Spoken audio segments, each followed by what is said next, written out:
श्री स्वामी चरित्र सारामृत अध्याय 1 श्री स्वामी समर्थ भक्तांनो, आज आपण श्री स्वामी चरित्र सारामृतातील पहिल्या अध्यायाची अत्यंत पवित्र कथा ऐकणार आहोत।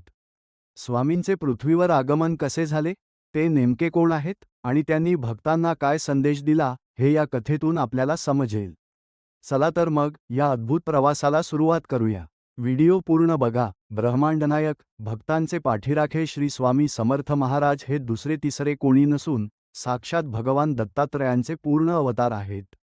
जेव्हा जेव्हा पृथ्वीवर अधर्म वाढतो, भक्त संकटात सापडतात, तेव्हा देव स्वतः कोणत्या ना कोणत्या रूपात पृथ्वीवर अवतार घेतात। स्वामींच्या या अवताराची सुरुवात झाली प्रदापूर चेली नावाच्या एका घनदाट अरण्यातून। स्वामी महाराज तिथे खूप वर्षे तपश्चर्या करत बसले होते।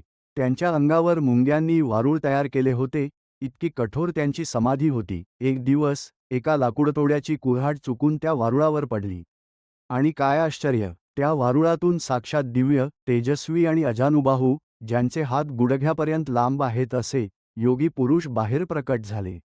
तेच आपले स्वामी माऊली। त्यांच्या हातावर कुऱ्हाडीचा वार लागला होता, ज्यातून रक्ताऐवजी दुधाची धार वाहू लागली।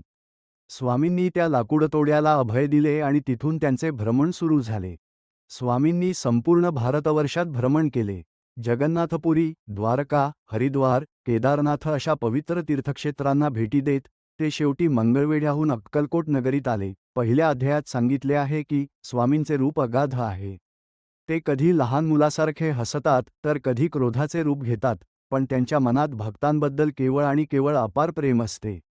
ते चराचरात भरलेले आहेत, म्हणूनच ते म्हणतात, भिऊ नकोस, मी तुझ्या पाठीशी आहे। भक्तांनो, पहिल्या अध्यायाचे महत्त्व असे आहे की जो कोणी हा अध्याय श्रद्धेने ऐकतो किंवा वाचतो, त्याच्या घरातील नकारात्मक ऊर्जा नष्ट होते, स्वामींवरचा विश्वास वाढतो आणि मनाला अथांग शांती मिळते। तुम्हाला पहिल्या अध्यायाची ही कथा कशी वाटली, मला कमेंट्समध्ये नक्की सांगा।